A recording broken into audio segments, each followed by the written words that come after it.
everyone. Can you hear us? This is the RPG Pundit. I'm helping you. You didn't help me, and I'm helping you. I'm out of here. Benji's got an interruption there. Let me start again. Swatted, folks. Benji doesn't consider using the mute channel. All right, people say audio good in the channel. That's great. So this is the RPG Pundit, the final boss and internet shitlords, and I'm here with Benjer. Finally, there he is, and with Job, and we are today. We're going to be talking about a number of different topics, but I think we're going to start off with there was a topic that is close to Benjer's heart and concern, I guess, which is is it Gamehole Con, Benjer? Is that the one that's causing you strife? So we figure we'll give you the chance to start us off with that. Sorry, did you say Gayhole Con? Gamehole Con, is that it? Wait, Gayhole Con or Glory Hole Con? No, I'm kidding. Yes, Gamehole Con. So what's the deal? People kept sending me the actual picture that I'm going to be referencing is on my blog. So if you go to my blog, Venture's Venture's Old School Gaming blog. If you just Google that, you'll find it. So there's a picture that people sent me, and I tried to verify it by going on the Gamehole Con. She's on her way. She'll be here soon. And I couldn't find it myself. Well, I was supposed to. But I could see it was posted by I have all the owner and organizer of Gamehole Con, Alex Kammer, brothers, your uncle, so who I know because we're both gamers of a similar age, and we live in the same town basically. And I couldn't find him either. I thought we were friends on Facebook, but I couldn't even find his profile. So then I was like, oh, I must be blocked. That's why I can't see his posts. Thank you. Yeah. Anyway, and so it was right now. Be quiet, everyone. Oh, damn it! Love you too. Okay, so if you ever wonder why usually Venture's a little bit stressed out or has trouble like getting back to people, or I'm pretty good about finishing projects. But yeah, I have a home life. Anyway, so along with the Gamehole Con in the Progress Rainbow Pride flag colors, there was a message from Alex, and he also posted this on Twitter, I believe, saying that if this upsets anybody, please don't come to the convention. You won't be missed. We don't need your money, that whole spiel.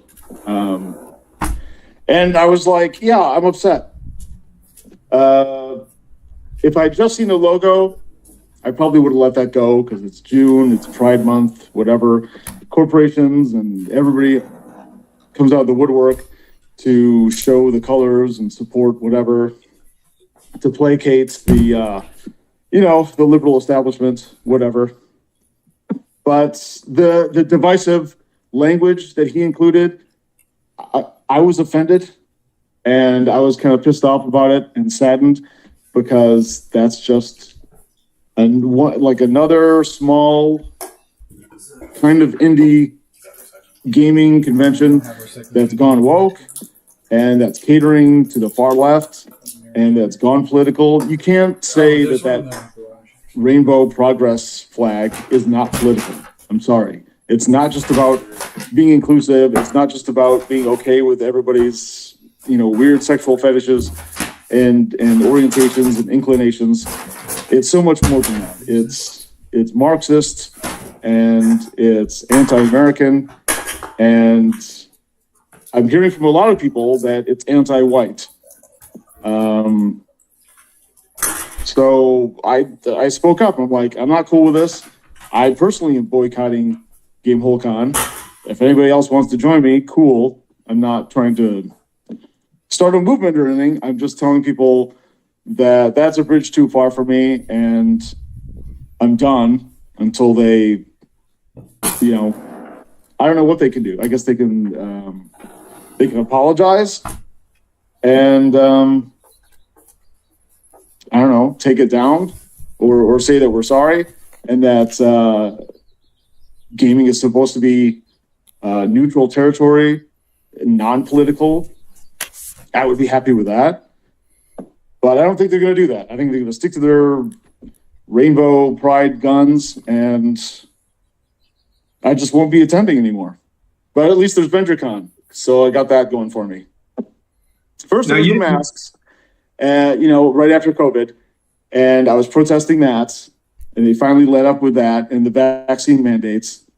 And then we had a really good year last year, and now it's, you know, all up in the whole pride, transgenderism,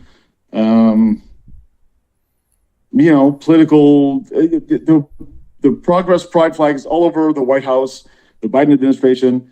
It's become the political flag for the left and leftism. Oh. And I'm just not going to tolerate that. So that's it. It is ironic that, you know, the narrative that is being pushed by the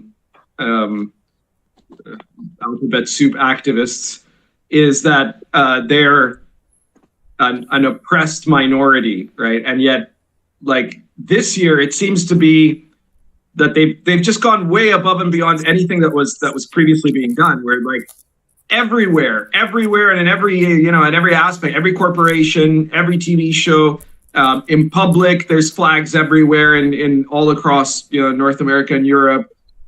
It's become like something. It looks like something out of a totalitarian state, right? Like there was this photo on Twitter that showed this street that was covered in like multiple lines, all of which had multiple rainbow flags, like as if for like, you know, a military, as if it was like, you know, they were going to march the army of rainbow people across there, right? And they paralleled that with a photograph of like Nazi Germany, where you had the swastikas lined up exactly in the same way. You know, so, you know, the problem is you can't keep pretending that you're the vulnerable minority when you make such a show of power, right? But anyway, regarding Gamehole Con, so you'd gone there in the past, right? Oh yeah, I think this is their, I don't know, 10th or 11th convention, and I've been to probably 8 of them. So the big question for you here is like, because based on your experiences there in the past, I don't know if Job went. I have never gone, obviously, because it's a different continent. Right. But, Yeah, I've gone before. Based on your experience in Gamehole Con, do you think that this kind of political messaging is something that most of the people who attend there are going to approve of? That's a good question. Because like the question is this like a Bud Light or Target situation, right? Like where if it's notable enough, it's going to piss off a lot of people that were actually loyal to the product. Right. So to speak. It doesn't help that it's being held in Madison, Wisconsin. And as anybody that lives in the state knows, Madison and Milwaukee are the most liberal places. Everybody knows that Madison, Wisconsin is basically the Gomorrah of the United States. Yeah.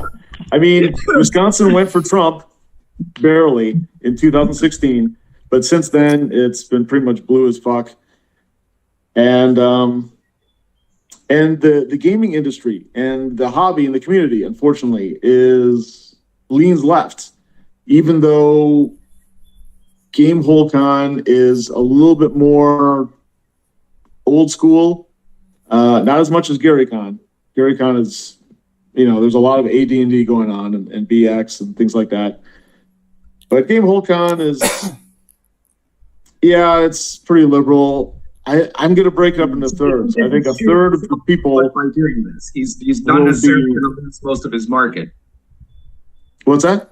that he's not so he's not really shooting himself in the foot by doing this. No.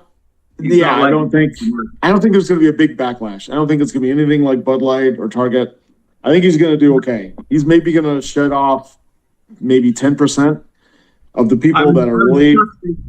I was chuckling, describing, those godless heathens in Madison or whatever, but it's actually, that's actually true anywhere in like North America, I think, because I'm from Alberta originally, and in Alberta, in Edmonton, the capital it's the same thing. It's like I think in places that have like large rural areas, that becomes even more concentrated, that you get all the kind of lefty people end up congregating in whatever is the biggest city there, even if it's a small city, actually, right? But just because they want to live, they certainly don't want to live in bumfuck out in the hills, right? Like they want to go somewhere that'll give them at least be able to imagine once in a while that they're in a city, Yeah. So I think there's going to be a third of the people that are not happy about it. And then a third of the people are just like, whatever. And then a third of the people are like, fuck yeah, rainbow progress.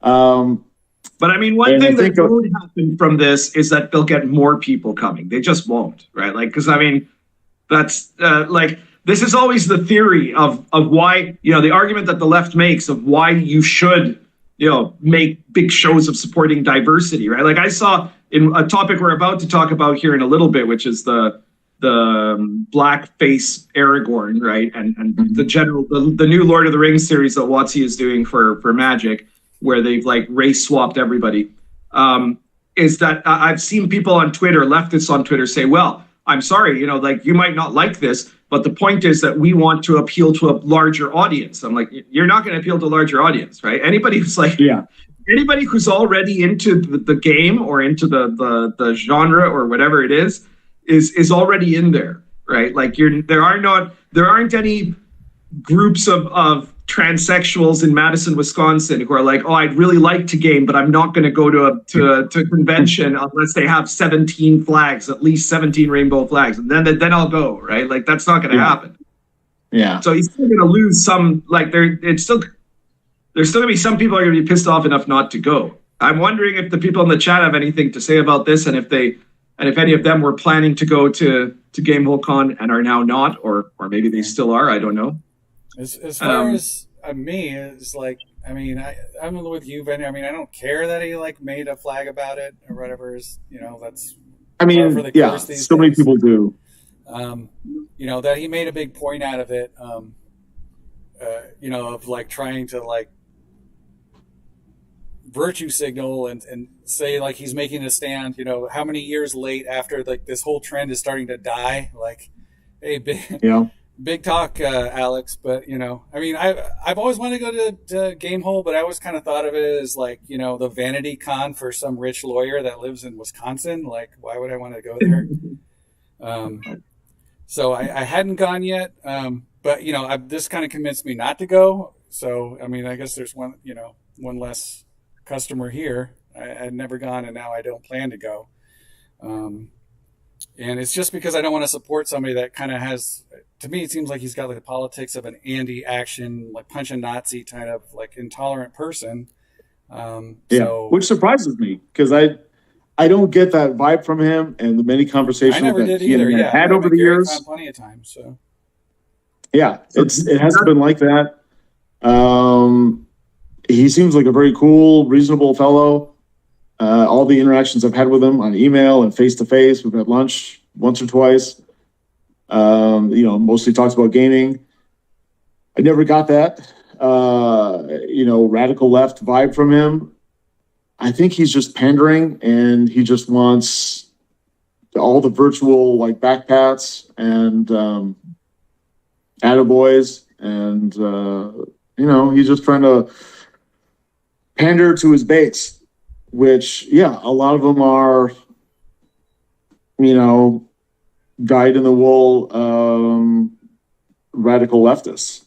But I don't know what the disconnect is. I don't know how they can't see that this is a blatant political act, a political move that a wide swath of the entire country is just not cool with.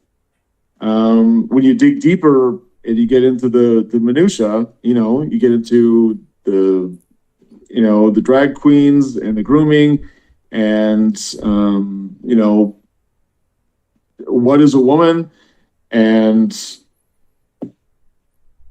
I don't know, just all those things, child sex change operations. And it's just things that, the closer you get to really looking at the issue, the further normal people back away from, because they're like, whoa, this is not just being tolerant of gays and lesbians and like you do your own thing. This is wider and deeper, and it gets darker. And you can see that it's on the fringes of actual evil. Yeah. And I just don't want to I don't want to be a part of it. Yeah. I've got my own religious stuff going on, and I might be an edgelord and whatever else. But when it comes to you got to make a distinction between, gays and lesbians, and then the LGBT plus QA whatever activism, right? It's that activism is exactly.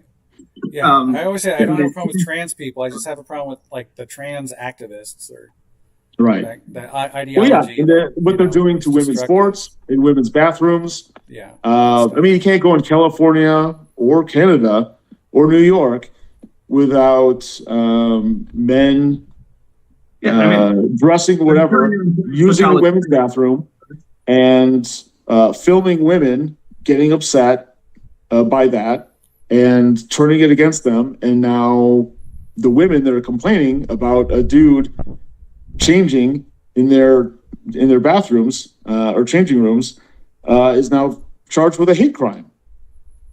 And women just want their own spaces, and they want their own sports, and they don't want woman face to be the spokesmodel of a beer or a car company or Target or anything else.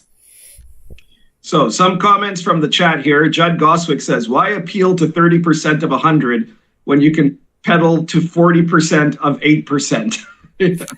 Which is, that's basically the entire flaw with the idea of expanding the audience with diversity. So very, very well put there for Judd. Good job, Judd. Max says Kramer won't wear the ribbon. Well, I guess Venger is our Kramer, so that does fit. Giddy up. Obviously, Job is our George. Grim Jim was our Elaine, and I'm George's dad. So there you go. Lord Mateo says, I've been to Gamehole Con once. I was planning on going again. Not anymore. There we go. Deum Servio says, Luke Gygax and his buddies will go. Judd Goswick asks, is Madison a tough town? Let's see what else here.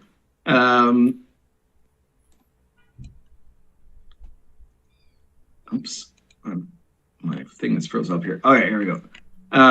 Some people commenting that Meatball has appeared. Yeah. Unisex bathrooms. Yeah. Like Ally McBeal. I do remember that show. I remember definitely trying my hardest not to watch it.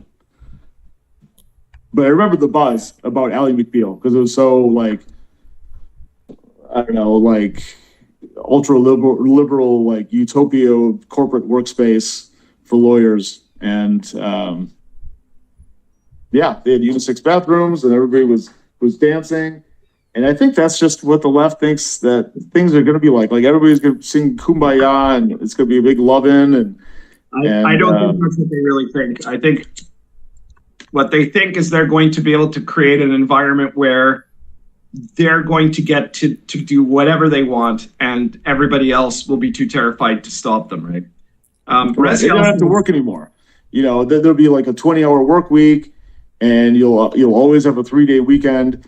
And well, and they think that they're the typical social communists, right? So they think that when they remake society, the point is going to be that they themselves won't have to work. I mean, obviously other people will have to work, but they're going to be paid by the commune to, I don't know, to make more comments about diversity, right? And that way, like, this whole thing is a way for them to hopefully, in their minds, to imagine a world where they will be paid to be artists and thinkers, you know, and not realizing that nobody's going to put up with that, even if they did win, you know, like they would be the first ones in the wall, you know. Once a week, they'll have to do dishes and some laundry, and then that's it. You know, that's the whole commune workforce or labor force that they'll have to engage in. The only way somebody can live without having to do real work is in capitalism. You know, like if you're smart. Exactly. I mean, look at me, for Christ's sake. You know, like I live off writing RPGs, right? So Reziel says diversity, inclusion, and equity is dying. Well, we hope so, but it's a little early to say. Like, there has been some interesting developments in this last little while, like you know, real pushback that is happening and making companies pay for adopting public DEI standards and things like that. You know, ask Target and Budweiser, right?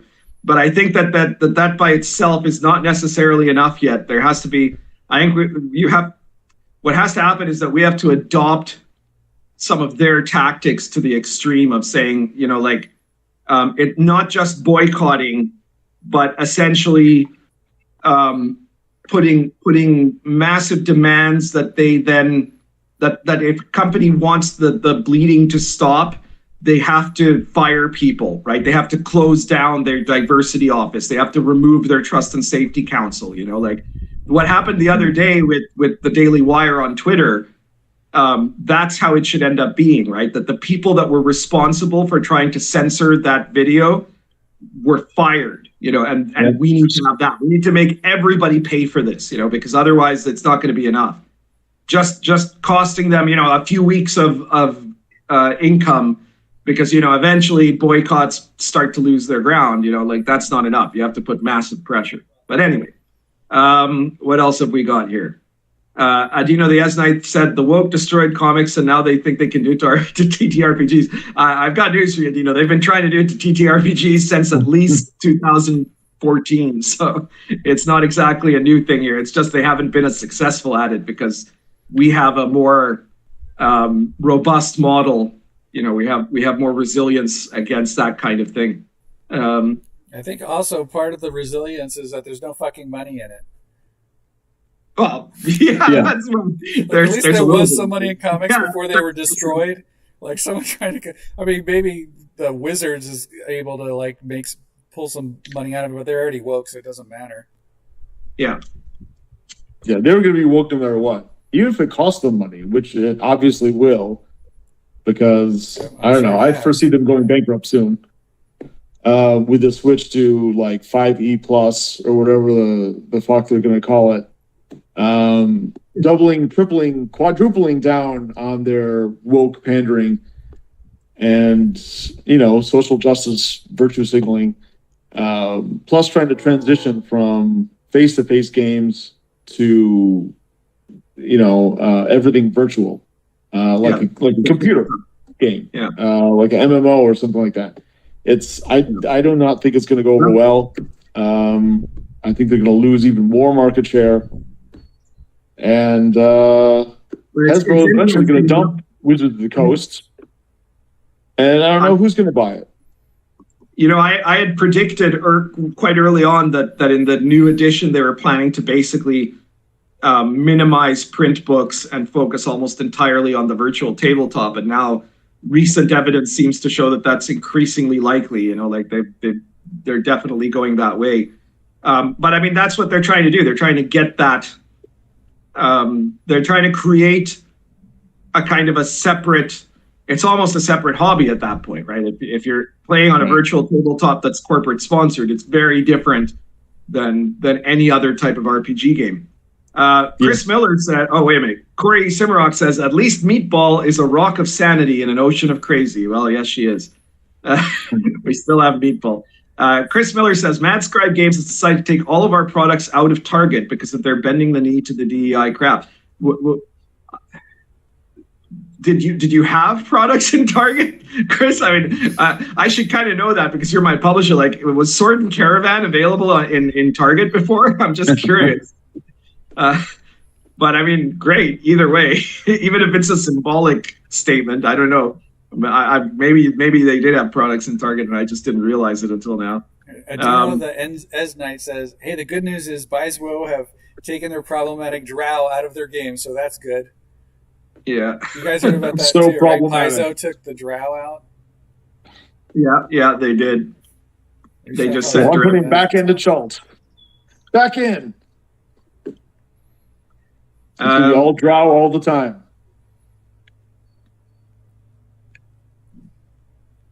My issue with drow is obviously not the issue that the leftists have with it. My issue with drow is that they're basically just so goddamn ridiculous. You know, like they're so edgy at everything, right? Like their whole image. You know, so you know, in the World of the Last Sun campaign, I have the shadow elves, which are the equivalent of the drow, and they look totally badass, and they have spiky armor, and they're all dark and sinister, and then they speak in very high pitched squeaky voices, you know, so that totally ruins their whole deal, you know, like nobody can take them seriously. I remember that about your campaign world. In the 90s, absolutely, you know, you couldn't get any more edgelord than that, right? But now you got like half tiefling, half tabaxi, dragon-blooded, you know. Yeah, it almost makes you wish for the good old days when people just wanted to like, well, I'm a totally badass drow warrior, you know. Okay, whatever, dude. Now that's still, but that was like, we didn't know how good we had it back then, right? Because now they're like, no, I'm a half tabaxi, you know, a half tiefling that, you know, has. Those were the good old days.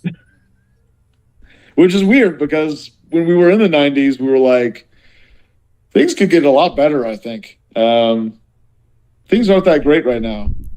But looking back, the 90s was like the heights of culture. Yeah. And we kind of just like fallen from there.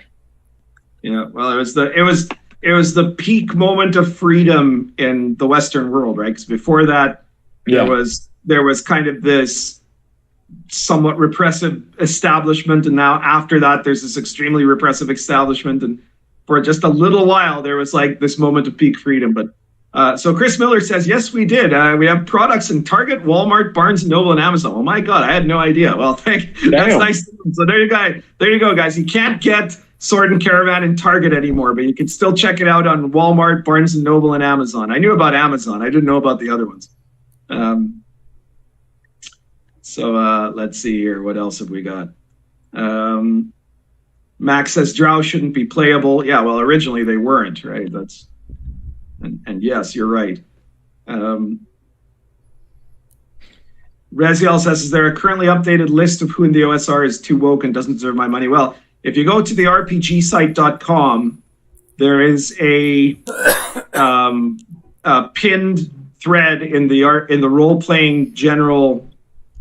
pen and paper role-playing games discussion board that is called the Consumer Guide to RPGs. And that is the list of companies that are super woke, companies that are in the middle, and companies that are anti-woke. So you can check it out there. Delta Green came out along with GameholeCon with the whole rainbow thing, saying that with the same energy, just like it's LGBTQ IAP plus or fight me, bro. Yeah, no, he specifically said he doesn't want anyone buying his games who has a problem with the rainbow. Well, it's not even the rainbow flag every now. It's like the ridiculous mishmash LGBT plus QA, question mark alliance flag, Yeah, because that includes the whole Black Lives Matter organization. And that has nothing to do with, like, it doesn't even have to do with sexuality or gender anymore. It's just ridiculous. Right. It's Obama's coalition cranked up to 11. Essentially, yeah. All right, so we've talked out that subject. So, what was our next topic for the night? I think we're talking about the blackface Aragorn. Yeah. Oh, well, before that, I wanted to give Venger an opportunity here. That I'd done a review of the latest Chult book, where I talked about the Chult versus World of the Last Sun, and then I noticed that Venger did like 18 different little videos about it. So I did two videos. So and you had commented that you wanted us to discuss it somewhere. So yeah.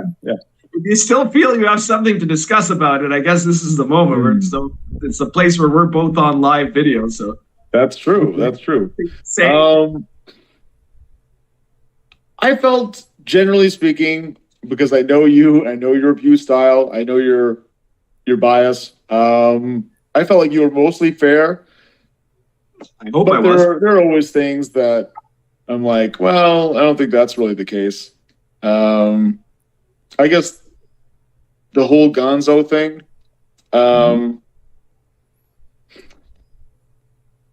So I think we both see Gonzo in the same way, in that Gonzo for the sake of Gonzo, where it's more like LOL, so random, is very unsatisfying. And it's hard to like keep generating that with as much interest and passion as a game master needs to run a campaign. So what you really need is you need a firm base of something cool and something legit and concrete that you can like hang on to, like sword and sorcery, or epic fantasy, or grimdark, survivalists, horror, or whatever. You need some strong foundation before you build on top of it layers of Gonzo or eldritch horror or sleaze or humor or pop culture references or whatever. And I don't know if you realize that, but I do try to do that with Chult. It's not like let me just throw as much Gonzo spaghetti at the wall and see how many tentacles stick to the wall. I do try to ground everything with a certain a certain awesomeness. I'm just going to say that because there are various elements. I'll say like sword and sorcery plus lasers and all the other stuff. And then Gonzo was like the desserts course, or like the frosting on top, or the gravy. So I don't know at this point if you would agree with that, or if you would say like, no, Chult is just like weird fucking shit for the sake of weird fucking shit, and there's like nothing beneath it. Well, okay, let me start with saying that I mean there are certain key elements to Gonzo design, and I'll agree that in terms of the Gonzo aesthetic, both Chult and World of the Last Sun have all of the key parts of the Gonzo aesthetic, right? Which is, this kind of surrealism or magical realism, you could say, that needs to be there. And then there's also within the context of, in sci-fi and fantasy, the mixture of sci-fi with fantasy, right? So it's like, you've got wizards and you also have laser guns, right? Like those are kind of almost a standard necessary thing.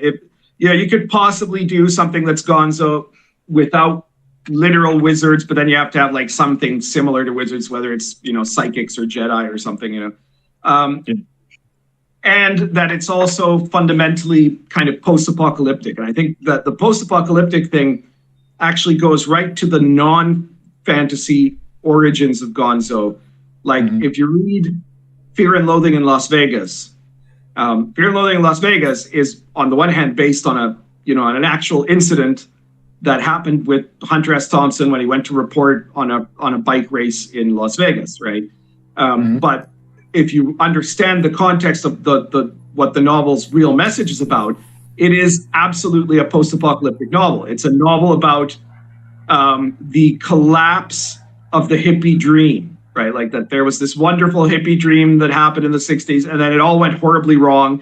And this is the ruins of that dream that he's walking through in this kind of hellscape, right? Which is Las Vegas. Right. So that all has to be in there, and it's in there in both of our products. Now, as far as the difference that kind of I saw, like you now have with Chult a fixed setting, right? Like a world, right? Just like the World of the Last Sun is a fixed setting. And certainly I think that has obviously ramped up the popularity of your products,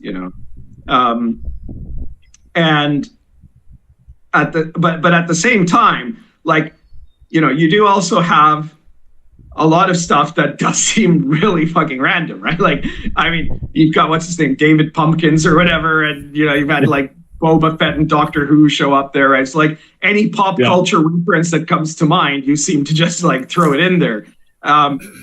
Sometimes. And earlier Chult products before this latest one, you also had this very I got all this stuff to make what's bookmarked in that book right there? The baked orzo, or roasted orzo, something like that. Your audio's on, Job. So you had this kind of very laissez-faire style of your adventure, and even like your dungeon designs, right? Like stuff that didn't seem to have, that you couldn't really think too hard about it because it wouldn't make any sense, right? like rooms where there were creatures that couldn't get out of those rooms, and stuff like that. Yeah, like the Black Pyramid, right? Yeah. So, but as I said, when I reviewed the original Chult book and the second Chult book and this third review, where I recognized that in the third book, you've now kind of changed your style. But actually, I saw that in that you did it absolutely shamelessly and completely with without the slightest reservation. I saw that as a feature of your style of Gonzo rather than a bug, right? Like, actually now in the latest book, you try to have more coherent dungeon environments. And I don't want to say necessarily that it's worse, but that it's, I don't know if it necessarily, I don't know whether it makes Chult better or if it makes it less unique, right? Like one or the other. It might be, I guess it'll depend a lot on what your fans think of it and whether they think that the third Chult book is as good as the last two, right? And I didn't comment too much about that when I was doing my review. Whereas, in World of the Last Sun, I've got this world that's very ridiculous also, right? It's ridiculous with certain themes and certain concepts, and everything that's ridiculous about it still has to conform to certain to elements of realism. There's nothing there that is just like completely impossible, and it has a reason for being there, and I don't. I do occasionally have certain types of things that can be seen as metaphor, allegory, or reference, right? But I don't just throw in whatever, So I don't know. I think we have slightly different styles. Sure. So, but I don't think that yours. I'm not saying that yours is bad and mine is good. I'm saying that they have a slightly different appeal. Now, as far as long-term playability. I don't know. I mean, I can say that World of the Last Sun has been running my campaign of it, for over 10 years now, right? So that means it's definitely viable for long-term play, right? And on the other hand, I've just completed, as of like 2 weeks ago, the 10th session of a Chult campaign, which is the longest campaign that I've run since I created Chult. Okay. Well, that's a good admission, but and that also isn't necessarily a terrible thing, right? Because it might mean that you have, that there are different things for different styles, right? That because a lot of your product, your books are huge books, right? They're really large, but they're also incredibly modular, right? So you always have your little introduction and then some new rules or whatever, and some random tables which have variable levels of quality, in my opinion, right? I mean, I don't know if you've checked out the Gonzo Fantasy Companion, but you might want to come. There's 100 floors of fright. They're not all going to be winners. Yeah. Okay. So, but then after that's David S. Pumpkins reference. Most of your book ends up being a set of adventures, right? You usually have one big one, like say the Black Pyramid or whatever, the main one. And then you have several other ones that are not necessarily connected to each other. Yeah. They can be played individually, which can be probably really useful for some people who are not, who don't really have the ability to run a 10-year long campaign, but who might want to run the adventure. Whereas I've got a few adventures for World of Last Sun that you can get on Drive-Thru-RPG in the RPG Pundit Presents books, but my emphasis was on creating the world, and the world itself has a lot of modularity that you could pick out and put into your own campaign. But it's also a big coherent world that you could run the game entirely in it, and then I leave it up to the DM to kind of determine. I have a lot of adventure seeds, but I don't have a ton of adventures for it.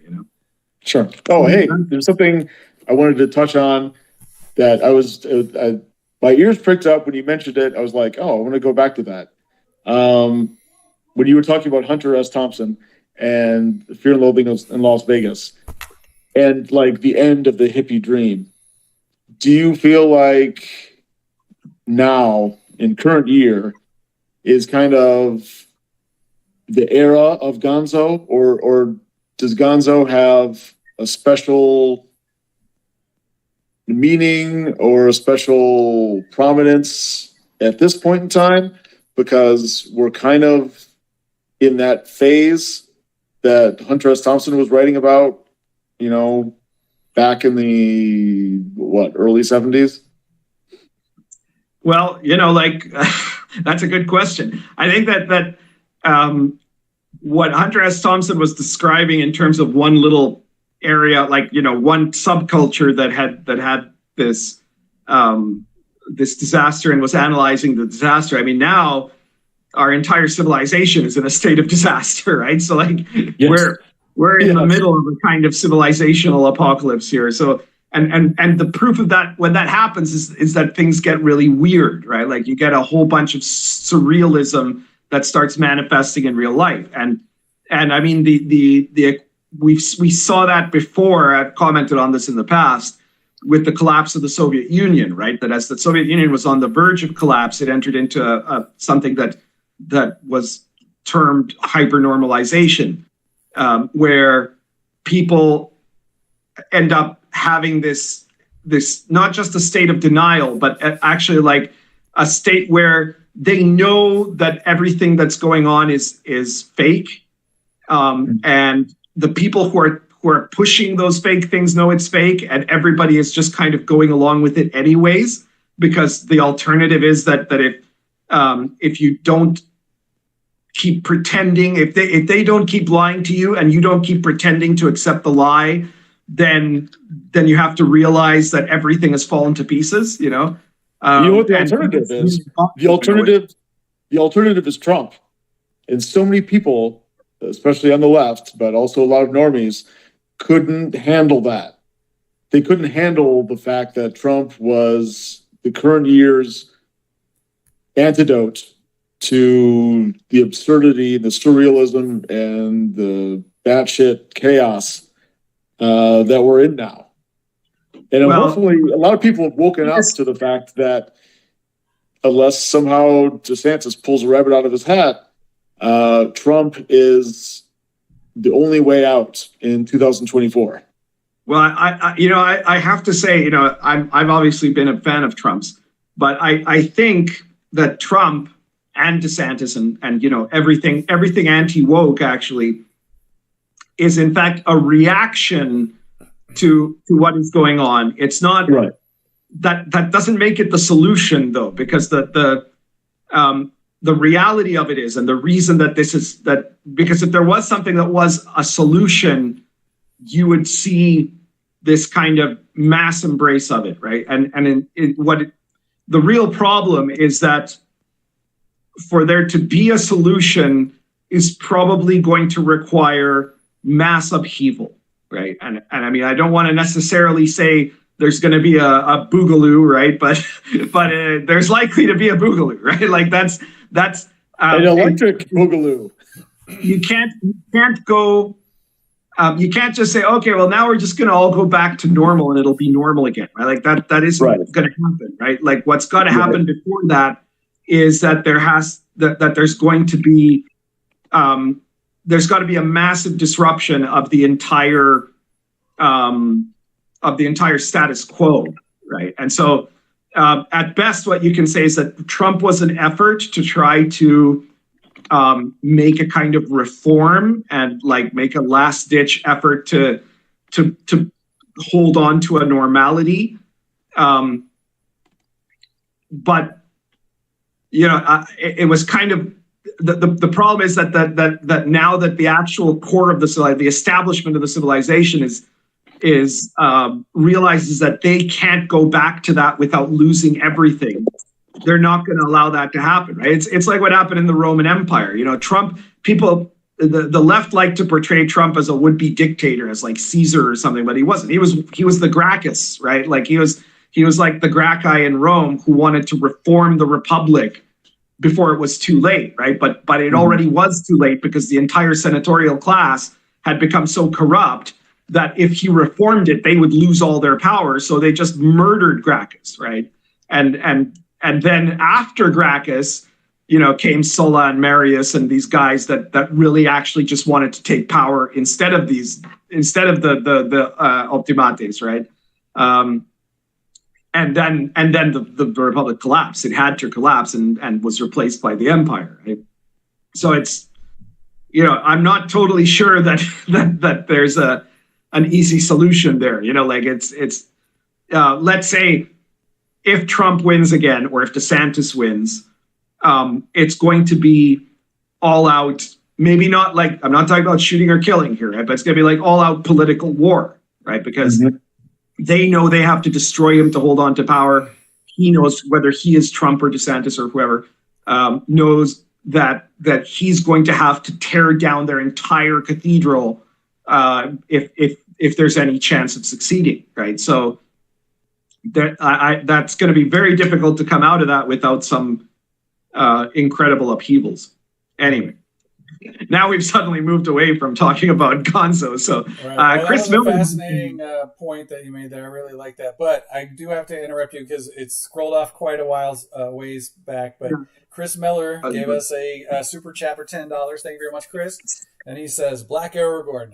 Hello, my fellow mythological European characters. I'm sure everyone can see the meme in their head right now. All right, so maybe we should move on to the shilling part of the evening before we go. All right, you're up first, Pundit. We got the Gonzo Fantasy Companion. Speaking of Gonzo, so there you go. The Gonzo Fantasy Companion is just like my World of the Last Sun book is the setting book. The Gonzo Fantasy Companion is full of rules, mechanics, random generators, items, monsters, and other things that you can obviously use in World of the Last Sun, but that you can also use in any other kind of fantasy campaign when you want to add some Gonzo to it. I'm particularly proud of some of the random generators that are in there. So, there's an entire random weird race generator. There's the random underground complex generator that are built with random tables. So you can very quickly make one up, but they're set up where, there are systems of random generators that are meant to create coherent and sensible sort of structures whether we're talking about literal structures like the underground complexes or the structure of, weird fantasy races or things like that. But there's tons of weird and crazy stuff, weird magic items, crazy monsters, rules for running mutant humans, for intelligent animals, and all kinds of other stuff. So be sure to check it out, the Gonzo Fantasy Companion. It is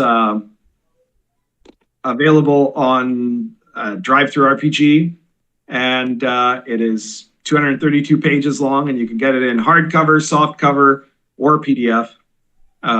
So check that out. Check out all my other products too.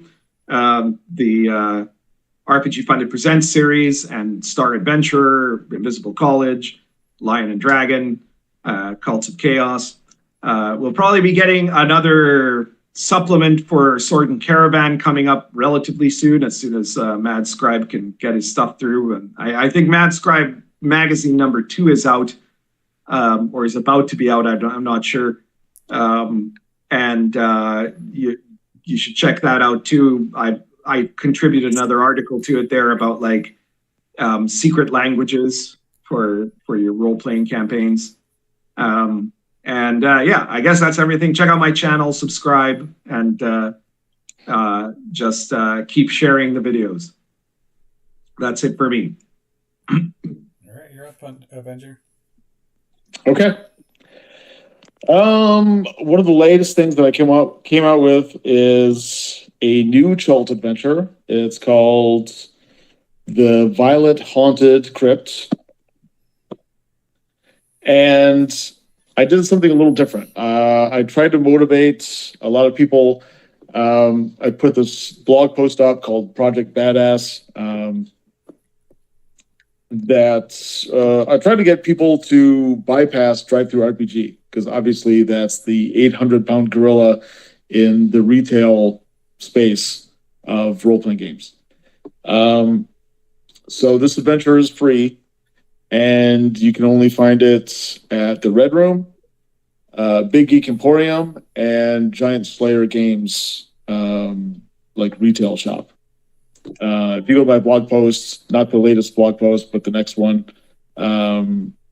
tells you, it has links to where you can get it. It's a really cool adventure.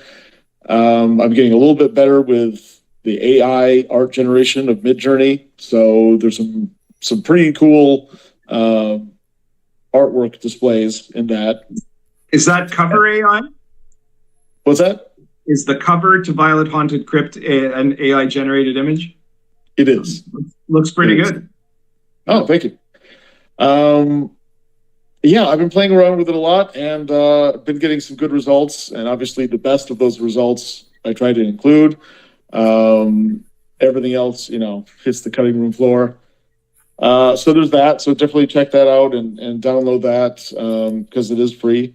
It's got more of an introductory Chult adventure. So if you've never experienced Chult and you want to check it out for nothing, do that. The Kickstarter for the Chult webcomic just ended a couple days ago, so there was that. I don't think there's too much. I would love for more people to review stuff either on Drive-Thru RPG itself, or YouTube, or their blog, or anywhere on social media. If you really want to piss people off, review it on Reddit.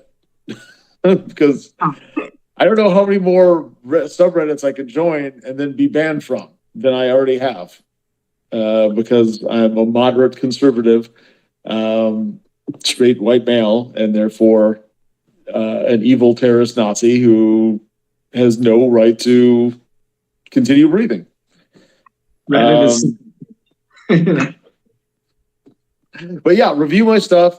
Before the Violet Haunted Crypt, there was Advanced Game Mastering Like a Fucking Boss.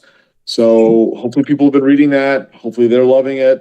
If you do love it, I would love nothing more than you to post a short, if it's on Drive-Thru, a 5-star review.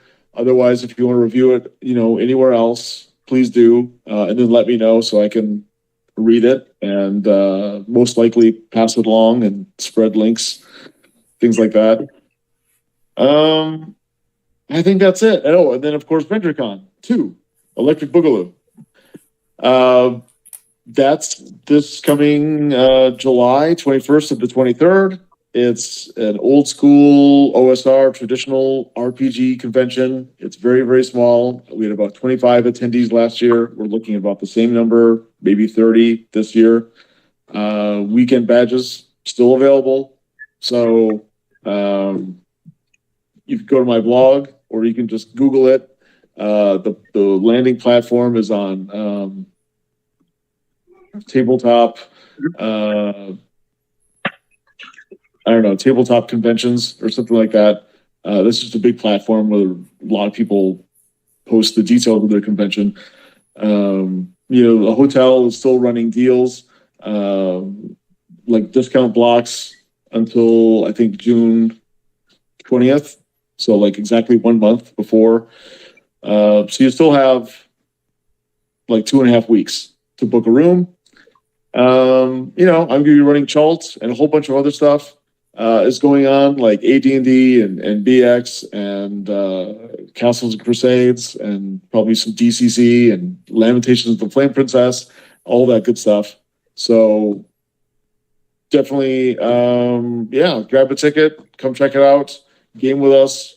It's going to be a load of fun. Yeah, that's it. All right, thanks, Venger.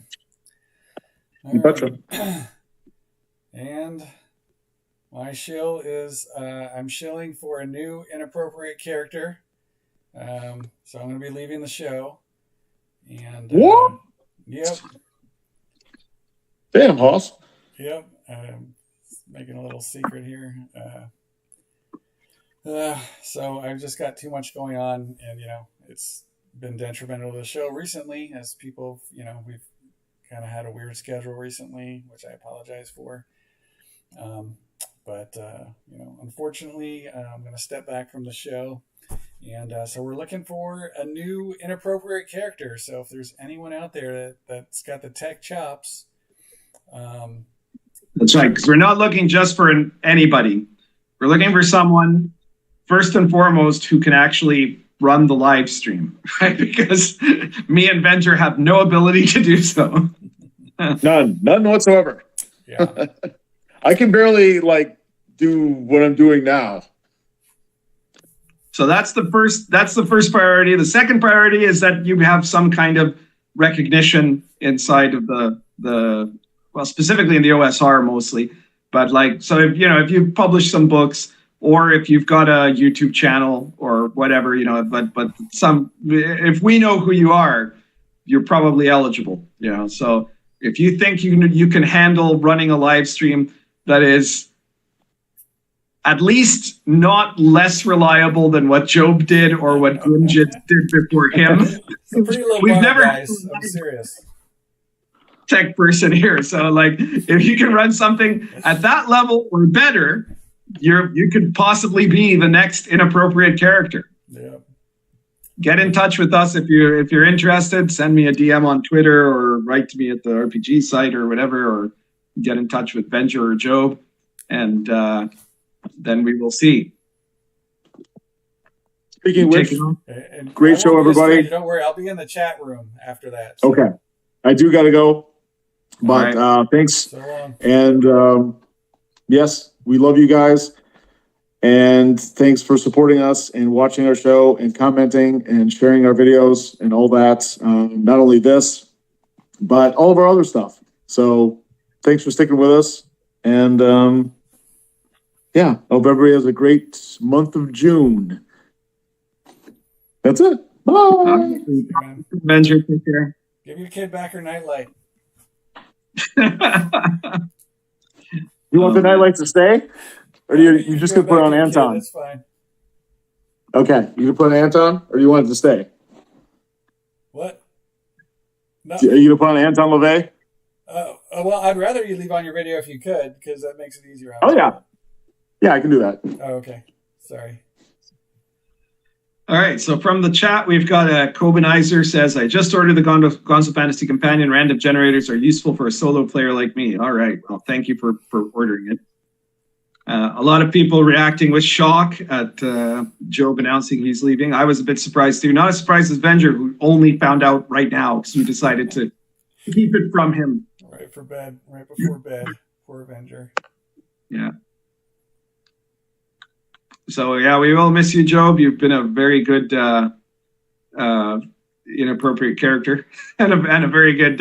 Well, I can't say very good. You've been a good technical conductor of the show. Yeah. I appreciate it. 3 out of 5 stars. There you go. Yeah, that's right. That's it got better over time. It did slightly, yeah. It did. Well, today, for example, he came on without a hitch, so yeah, that was our audio worked for a while, so yeah.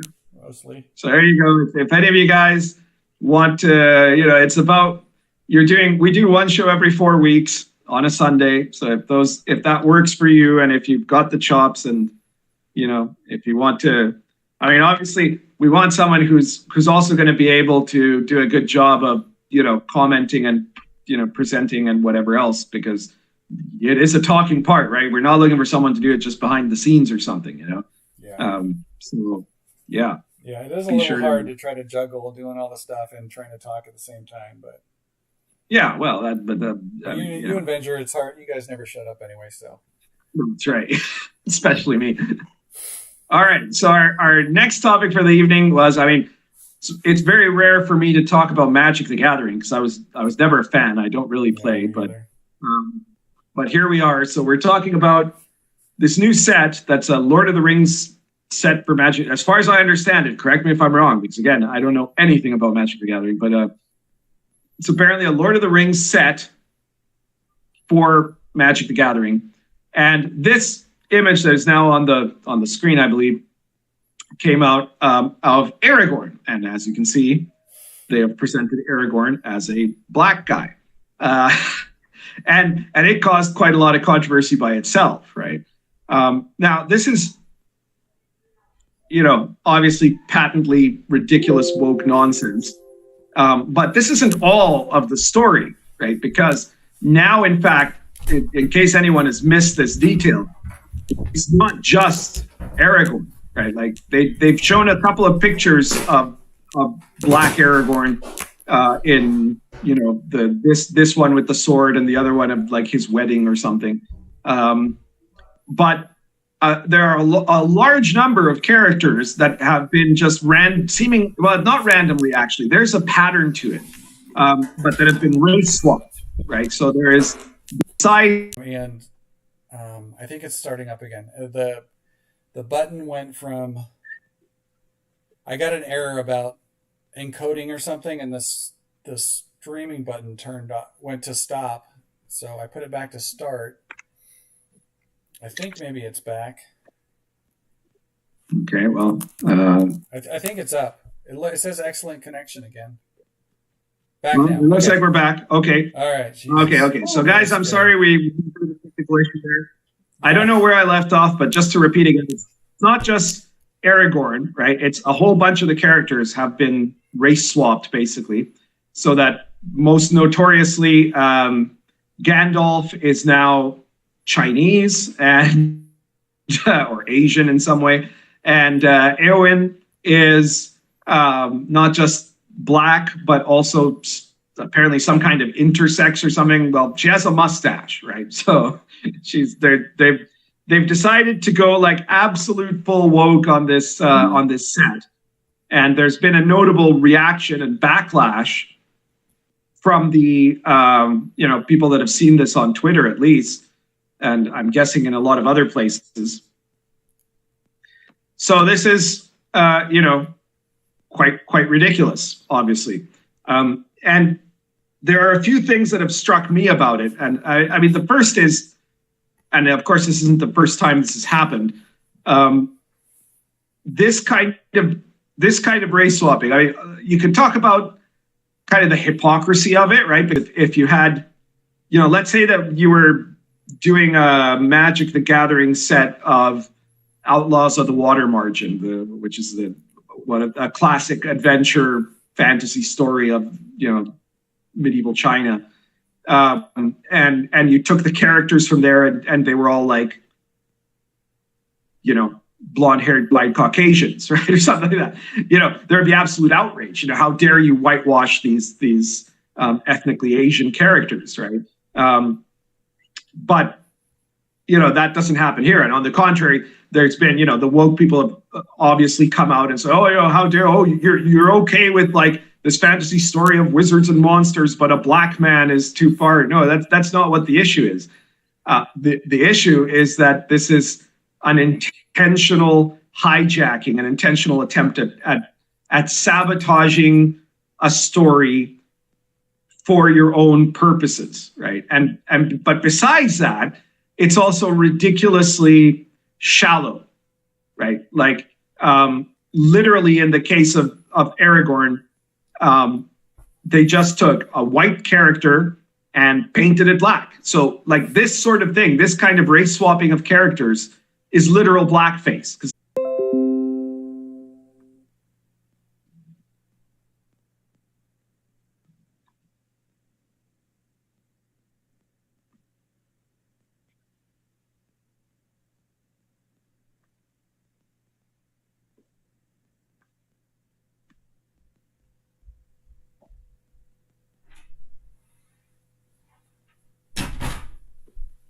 Can you hear us now? It says excellent. You know what I found? My brother-in-law was on my Wi-Fi. I wonder if he's always downloading porn or wares or something. I just turned his fucking laptop off, and all of a sudden it started working. So yeah, it's working great now. So did you tell him not to turn it back on? No, I'm gonna. I don't think he'll turn it back on. But okay. Sorry, guys. Apparently, there were too many people in Job's place using the Wi-Fi. I guess that mystery solved. All right. So I was saying about literal blackface, right? Because that's what it is. I mean, because this is Aragorn. There's nothing that can be changed about him as a character except the color of his skin. Now, the woke people say that skin color is the most important and most defining trait that you could possibly have, right? That it's central to all of your existence, to your nature, to the point that if you're a certain skin color, then somebody of another skin color could never possibly understand you or your culture or your history or anything else, right? The skin color is the defining focus of your being, right?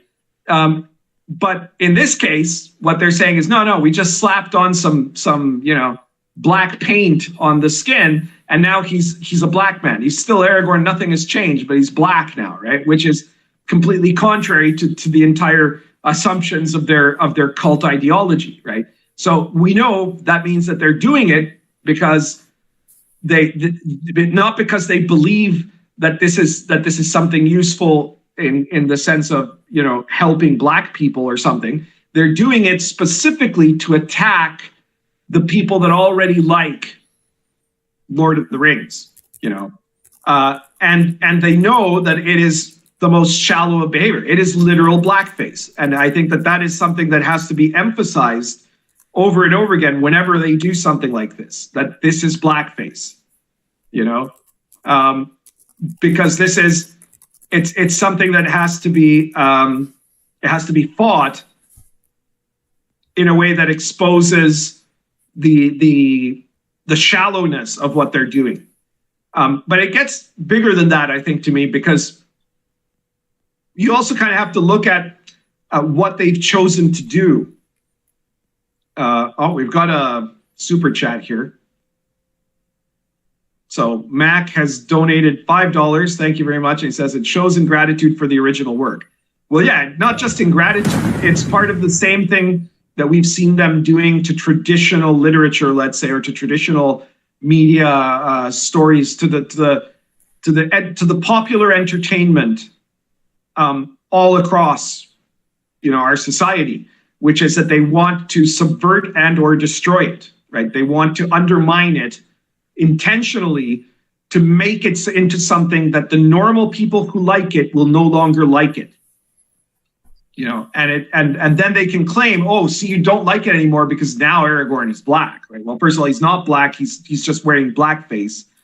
But second, it's not because he's black that would make any difference. It's because you are intentionally sabotaging this and we all know what the intention is there. It's an attack on the spirit of the original story, or of the original concept, or the original world. Right. James Lindsay always says, it's you call everything racist until you control it. Yeah, that's exactly what they're trying to do. Yeah, that's what woke is, calling something racist until you control it. But like, if you look at their choices, obviously, it also betrays this, this ridiculous mentality it has. Like, we already saw this in D&D when they said, oh, you have to make orcs good because orcs remind us of black people, right? Like, so they've given away just how racist they are, right? You got to change orcs because orcs make me think of black people, and if they're bad guys, then that's wrong. It's just so ridiculous. Well, here they've changed characters into black people, and what you'll notice is that in these cards, the black people are all of the warriors. And they have and I actually was Taylor Lane pointed this out on Twitter. She said they said that all the black characters in those cards are armed, right? They all have weapons, right? And then the wizard isn't black, right? He's Chinese, because the Asians are good at math, right? Like, this is what they're doing, right? It's just bizarre that they themselves are kind of giving away their own ridiculous, like, projection. It's like, what's the guy from The Office, Michael Scott? Like, it's that, right? Like, they're like, oh, look at how woke we are while we use these stereotypes, right? The black people are all the violent ones, and then, the smart guy must be Asian. Like, it's incredible. It's just beyond belief, right? Like, and if you look at the art, it's almost insulting. Like the art of Gandalf. I mean, I kind of, maybe I should have given Job a heads up that I was going to comment on this, because if that picture is very worth looking at. He's not just a wizard. He looks like a stereotype, right? He's the stereotypical, wacky Asian wizard from a kung fu movie or something like that. The robes are a little bit still closer. I mean, they don't look like, the classic Gandalf for sure, but they're still a little bit closer. They're slightly westernized, so it isn't completely incongruous, right? But it's still just, so obviously stereotypical, So yeah, this is just, to me, this is just ridiculous. And I really hope that there is a huge backlash that will hurt the company from this, because it's stupid in every way you can imagine it. I don't know if you've got anything to add about this, Joe. Yeah, Magic the Gathering sucks, and I wouldn't play it. Well put. Yeah, I also agree with supremely don't care about it. I think it's so dumb. But I'm guessing some of our viewers probably do like Magic, so. Okay, well, those people are cool, but the rest of them are idiots.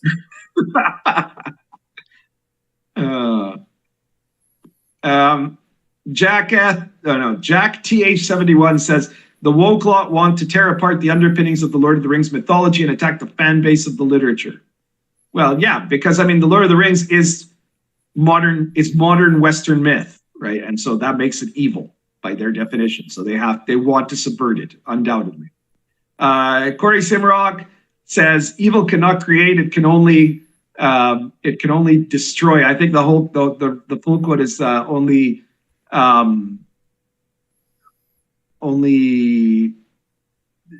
there's another word for it, to it can only alter or destroy, right? Or not alter, but like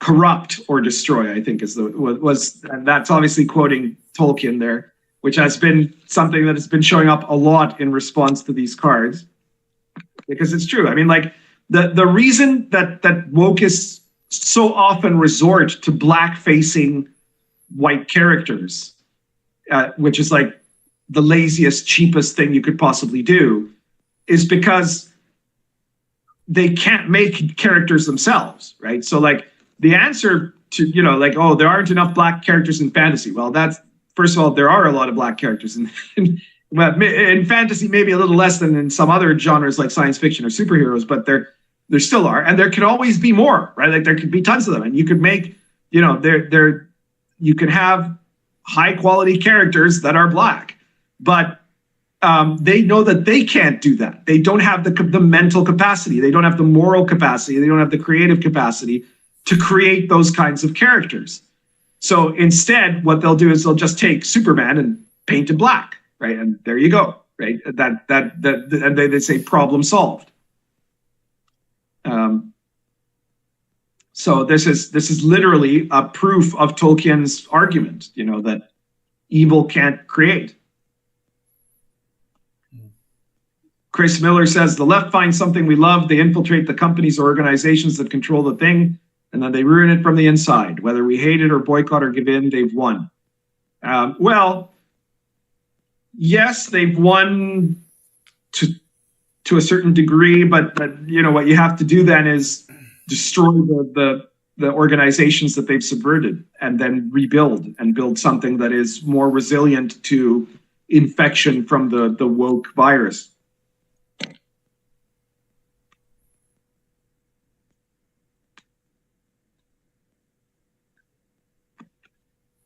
Jed Goswick says, is deconstruction a chaos magic tactic, might make an invisible college adventure? No, deconstruction really isn't a chaos magic tactic. But I can understand your suggestion of deconstruction being in some way magical. You know, like it's in a way there is a kind of so there's something that in the old days would have been kind of termed like black magic or dark glamour, which is to create an illusion that is meant to then corrupt the people that are enchanted by that illusion, right? And I think that is kind of a good definition of what postmodernism does, is that it starts by saying that all of reality is relative, even though we know it isn't. But if you can get people to accept that premise, then they can start to accept a series of illusions that you superimpose over reality, which lead people to their doom, right? But that's actually that's not, you know, chaos magic is kind of new magic and cheap tricks, right? That's actually very old, very dark magic, you know. Adino Diaz Knight says, WotC will still sell the crap out of the cards. Well, quite possibly. And if they do, I'm betting that they're probably going to do something similar to what they've done with the D&D books, which is that even though on social media they're advertising the wokeness to the maximum, in the actual like selling in the locations where it sells, right? Like at the counter level, of the like common people that are going to look at it, they're going to completely underplay that, right? Like they'll pick the one character. I think Frodo is still white, so they'll pick Frodo who looks like you'd expect Frodo to look like, and they'll put that on the cover or whatever. They'll put that on the box, and everyone will think, oh yeah, okay, that's cool, and they'll buy the set, and then it's too late. They've spent the money, right? Just like they did with you know the Strixhaven University and with the what is it? Radiant Citadel. Radiant Citadel. Thank you. I always forget that name. Chris Miller says Magic the Gathering has been a very popular game for 20 years. They want us to hate it because it gives us pleasure. Sir the Unicorn says you can't demoralize a society if it has a means of escapism. Yeah, well, the totalitarianism is total. That's a fundamental feature of totalitarianism, right? That it has to mean that everything you do all the time has to be about the ideology.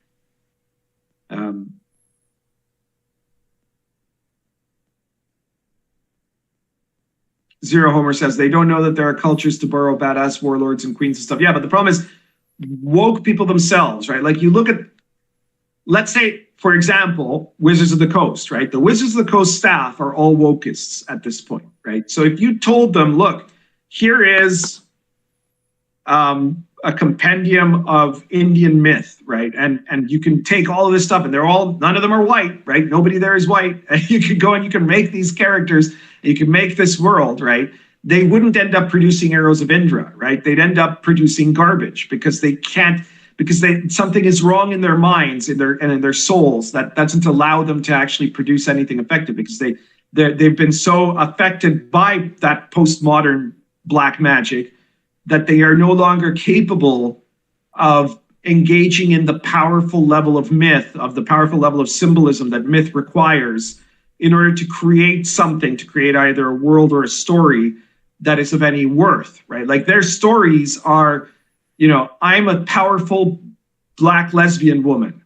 That's it. That's the story, right? Their identity is all that they can do, right? That's why they have, for a lot of the ones that are in D&D, they don't actually play D&D. They draw pictures of their characters, like Tumblr style art, and talk about the background, and then they don't play, because that's it. They've already done the only thing they can do, which is to identify. That's all that they can create is this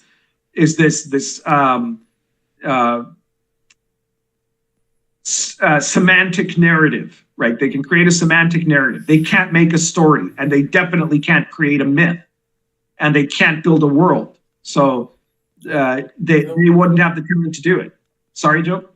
The way I see it is, like Western stories are like, since the Greeks are like based on like the virtue, like virtues, that you're like making stories about virtues.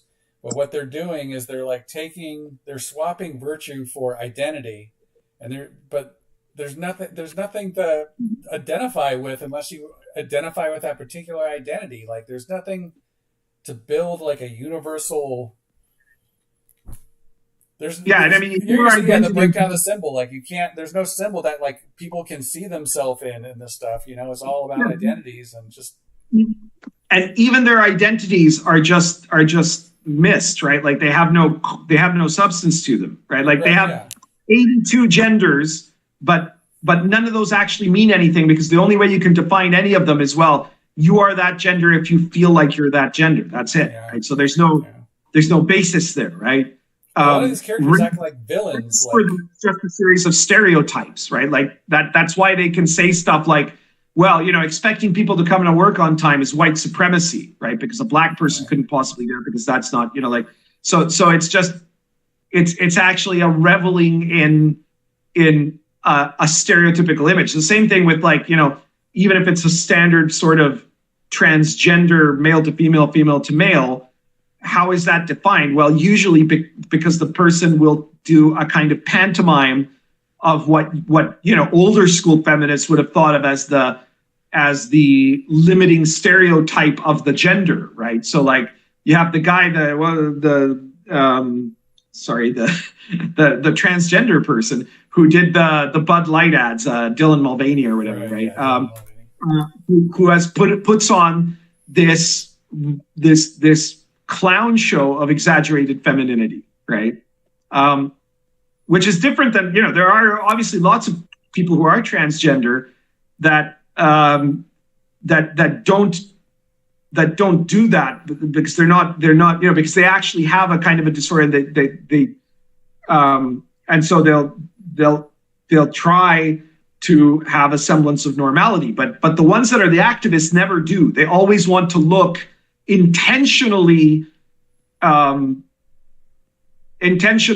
exaggerated in some form, right? Either an exaggeration of some kind of stereotype, whether it's the housewife or the hooker or the bombshell or whatever, or they're going to want to try to look intentionally freakish, right? Like the person in an evening gown with a full beard, because that's a part of the only thing that it has, which is the shallow expressive element of the supposed identity that otherwise has no substance,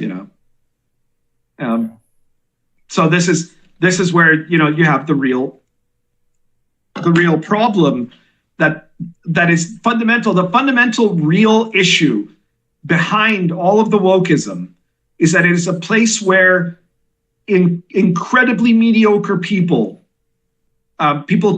mostly too mediocre to be even successful civil servants, are hiding behind this as a way to parasitically live off of the rest of society, right? So the basic reason for existence of wokeism is to allow a whole bunch of people that are broken and completely useless to be able to take power and obtain wealth from that power, or obtain, prosperity, I guess, from that power. Right. Yeah. Yeah. It's like malignant narcissists is like, will grab onto that power structure and like they're going to be the first ones through the door. Meatball agrees. That's right. Hey, Griff is here. He's flirting with you in the chat. He likes your scarf. What's that, bro? Love the scarf. Well, thank you. Yeah, I do like my scarves. All right. So I don't know if there's anything else to say about this. If anyone else has any comments about the Magic the Gathering thing or any other comments or questions. And if not, I guess we're getting close to the end here. Zero Homer says, we have the same but ultra right wing with war supporters, with people who cling to imperial delusions of grandeur and a holy mission. Well, yeah, I mean, like, when I said they're not even competent enough to be civil servants, what we have that is like, if you're somewhat slightly more competent but still completely mediocre to the point that you couldn't really do anything great individually, but you're slightly less fucked up than the typical wokist, that's where you become part of the managerial class, right? And the managerial class includes everybody in like kind of the globalist commerce, corporations, NGOs, and of course government, right, in the ranks of government. And in terms of politics, it includes all of the kind of establishment Democrats and all of the establishment Republicans, and so these guys are really good at creating these completely illusionary, vast, high concepts of things that they think are problems that don't really exist, so that they can produce solutions that won't really solve anything. All of which excuses them getting an enormous paycheck, right? And I mean, like, yeah, definitely the entire collection of rhinos that ran the Bush administration were pretty much that, for sure. They're just slightly less broken and slightly less useless than the typical person who is today insisting that they should be paid whatever $60,000 to be a diversity reader at Disney or at WotC, but it's the same problem. The problem is we're surrounded. Our civilization has been taken over by the worst part of the bourgeoisie, the most parasitical part, the part that Ayn Rand tried to warn us about. And I'm not a huge fan of Ayn Rand, but it turns out she was pretty prophetic about that. That we've got this group of parasite middle managers that are running everything. Like the ultimate example of this, actually, like you could probably name a lot of them, right? But the one that I've been that it really struck me was this guy Al-Ghani, the last president of Afghanistan before the Taliban swept in and destroyed everything, right? Like this was a guy. I don't know how much any of you know about this, but Al-Ghani was a guy who had, studied in the West, and then he ended up working for the World Bank, and then after that for the United Nations. And then he wrote a book called How to Fix Broken Countries or something like that. I mean, that's not the exact title, but that was the title was about like, how smart people like him, people who are WEF globalist types, right, have the recipe to make countries work, right, and to fix just these ruined third world countries. And then he was presented essentially by the establishment as the next president of Afghanistan after Hamid Karzai. And he came in there and he was literally like, he had this whole plan in his head that he had invented that was full of kind of WEF-isms, right? Like while the Taliban was reconquering, Helmand province and places like that, right? When they were starting to come back, literally right up in the open, back into Afghanistan, were taking over things. His central concern was having talk about, and I'm not kidding, right? About like gender awareness in Afghani schools, stuff like that, right? Like his plan was, the Bush doctrine was stupid enough when they were saying, oh yeah, we're just going to come in there, we're going to take over the country, or put up a bunch of McDonald's and everybody's going to become American, right? Like that's a fantasy, right? But this guy was like, yeah, we're if we can just convince the population that women should have full rights of to do whatever they want, and we're going to have like half of our cabinet are going to be women, and we're going to have a PR campaign about sexual diversity in Kabul, then the people will love us because they'll see how progressive we are, and then the Taliban will be scared away, like this. And of course it all fell apart. And then the guy, he ran at the last minute so they wouldn't, disembowel him in the public square. But it was like a complete disaster that, as much as Biden had quite a bit to do with that, the other side of it is that the Afghanis were, and not the Afghani people, right? But the government that was essentially not a government of their choice. It was imposed on them by the globalist elite that was in control there, was being run by an absolute incompetent. And the scary part, though, is that Afghani is not different from all the other people that are running things or that are increasingly running things in the West, right? So like, the more that those people are the ones deciding things, the more likely it's going to turn out like it turned out in Kabul. That's what we've got to watch out for. Anyhow, have we got anything else to talk about here? Corey Simrock says idiocracy was not supposed to be prophetic. Yeah. Gary said, I was hoping for more gamer talk. Yeah, well, you got here a little late for the gamer talk. We had quite a bit of gamer talk earlier. Yeah. Sorry, Griff.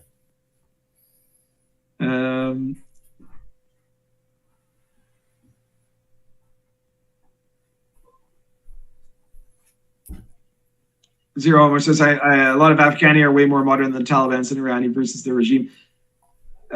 Yes, but they're not that modern, and nor would they want to be. Like, this is a whole part of the conceit.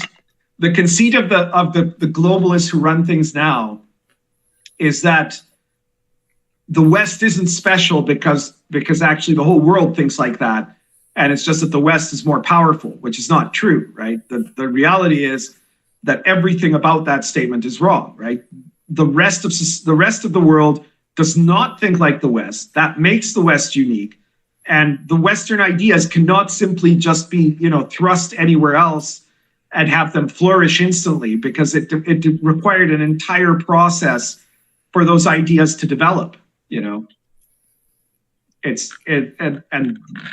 the kind of the nonsense theories of, the people in central Uzbekistan are every bit the same, prone to the ideas that we have of human rights. That's nonsense. I'm sure the Uzbeks are very nice people, mind you, but it's still nonsense. All right, so I guess that's everything for today, and I guess that's it for now. So our next show would normally be on the 2nd of July, if I'm not mistaken. Yes, July 2nd. So what we're going to do, if I understand correctly, Job, is that we're going to try to get a new person for inappropriate characters to replace you. But if in 4 weeks that hasn't happened yet, then hopefully you'll stick around to. Yeah, I'll stick around till we find somebody else. That's fine. All right. Well, you guys give it a thought there. Maybe we'll be asking a couple of people that we like if they would like to take over if they have the skills for it.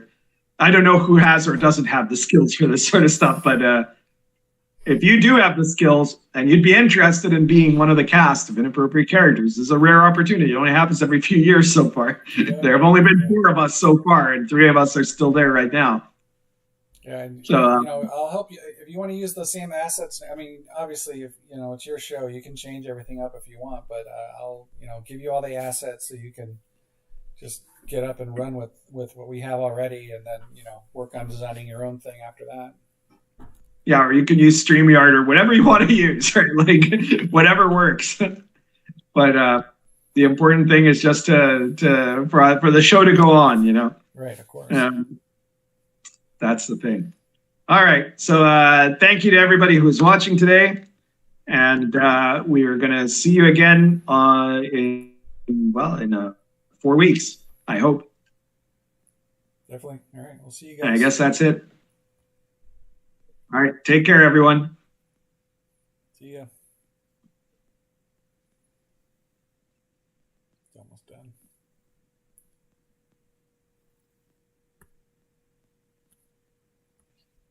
All right, sweet. Yeah, we're offline.